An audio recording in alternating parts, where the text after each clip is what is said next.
নমস্কার, sky news বাংলায় সবাইকে স্বাগত জানাই। আপনাদের সঙ্গে রয়েছি আমি সৌরভ, আর এই মুহূর্তে আমি দাঁড়িয়ে আছি মোহনবাগান ক্লাবে।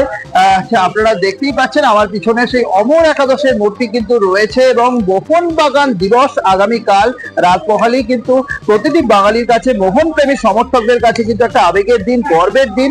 এবং সেই মোহনবাগান দিবসের প্রাক্কালে মোহনবাগান ক্লাব কিন্তু কার্যত সেজে উঠছে। আপনারা জানেন যে সেই 1911 সালের 29শে জুলাই ব্রিটিশ ইয়র্কশায়ারের বিরুদ্ধে, সাহেবদের বিরুদ্ধে খালি পায়ে বুট পরা ব্রিটিশদের বিরুদ্ধে খেলে একদল বাঙালি ছেলে যে সাফল্য ছিনিয়ে নিয়েছিল, এবং সেই থেকে কিন্তু ব্রিটিশদের বিরুদ্ধে কার্যত বলতে গেলে যে স্বাধীনতার বীজ বপন করেছিল একদল বাঙালি ছেলে, এবং সেই তারাই কিন্তু অমর একাদশ নামে পরিচিত। এবং মোহনবাগান ক্লাবে সেই অমর একাদশের মূর্তি বসানো হয়েছে, আপনারা দেখতেই পাচ্ছেন। এবং মোহনবাগান দিবসের প্রাক্কালে সেই অমর একাদশকেও কিন্তু সাজিয়ে তোলা হচ্ছে। আগামীকাল মোহনবাগান দিবসের সারা দিন ব্যাপী প্রচুর বিভিন্ন ধরনের কিন্তু অনুষ্ঠান রয়েছে এই মোহনবাগান ক্লাবে। আগামীকাল বিকেলে এবছর প্রথমবার মোহনবাগান ক্লাবের গণ্ডির বাইরে কিন্তু নেতাজি ইন্ডোর স্টেডিয়ামে মোহনবাগান দিবসের অনুষ্ঠান অনুষ্ঠিত হবে, এবং যেখানে এই বছরে বর্ষসেরা ফুটবলারের পুরস্কার পাচ্ছেন আপুইয়া, এবং একই সঙ্গে বর্ষসেরা ফরওয়ার্ড পুরস্কার পাচ্ছেন জেমি ম্যাকলারেন, বর্ষসেরা যুব ফুটবলারের পুরস্কার পাচ্ছেন দীপেন্দু, এছাড়াও বর্ষসেরা ক্রিকেটারের পুরস্কার পাচ্ছেন যে রঞ্জিত সিং খাইরা, এবং একই সঙ্গে এবছর বর্ষসেরা সমর্থকের পুরস্কার দেওয়া হচ্ছে রিপন মন্ডল, জামশেদপুরে খেলা দেখতে গিয়ে যিনি আক্রান্ত হয়েছিলেন তাকে কিন্তু পুরস্কার দেওয়া হচ্ছে। সব মিলে এবছরে কিন্তু প্রচুর যে কাজ সুন্দর সুন্দর কিন্তু পুরস্কারের পাশাপাশি কালচারাল প্রোগ্রাম রয়েছে নেতাজি ইন্ডোর স্টেডিয়ামে আগামীকাল অনুষ্ঠিত হবে।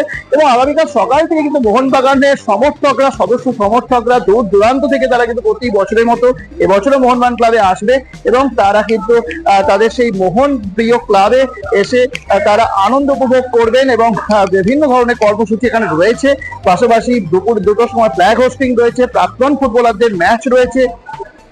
তাই শেষ মুহূর্তে চূড়ান্ত ব্যস্ততা মোহনবাগান ক্লাবে, একেবারে সাজো সাজো রব কিন্তু সেজে উঠছে মোহনবাগান যে ক্লাব কিন্তু মোহনবাগান দিবসের প্রাক্কাল টাকা বলা যেতেই পারে। এবং দেবাশিস দত্ত, সৃঞ্জয় বসু, মোহনবাগান ক্লাবের সভাপতি, সচিব সকলেই কিন্তু উপস্থিত হয়েছে। এবং মোহনবাগান ক্লাবের সচিব সৃঞ্জয় বসুটি কি বলেছে আপনাদের শোনাবো।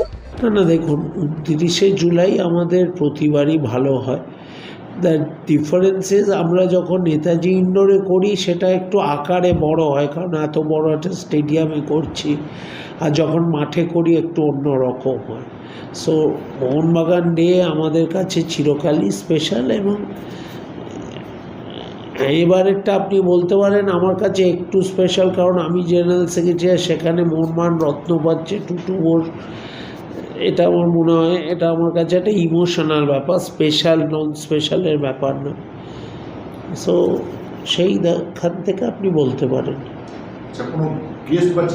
আপনার সকাল শোনালাম সঞ্জয় বসুর বক্তব্য, সব মিলে কিন্তু বুঝতেই পারছেন যে মোহনবাগান সদস্য সমর্থকরা সকলেই কিন্তু আজ থেকে আসছেন যে, এবং তারা আগামীকালের প্রবেশের যে এন্ট্রি পাস, সেই এন্ট্রি পাস তারা সংগ্রহ করছে, এবং মোহনবাগান ক্লাবকে ফুল দিয়ে কিন্তু সাজিয়ে তোলা হচ্ছে। সব মিলে একেবারে যে উৎসবের মেজাজ যে মোহনবাগান ক্লাবটা উঠে তা কিন্তু বলার অপেক্ষা রাখে না। সমস্ত খেলার আপডেটের জন্য অবশ্যই চোখ রাখুন স্কাই নিউজ বাংলায়।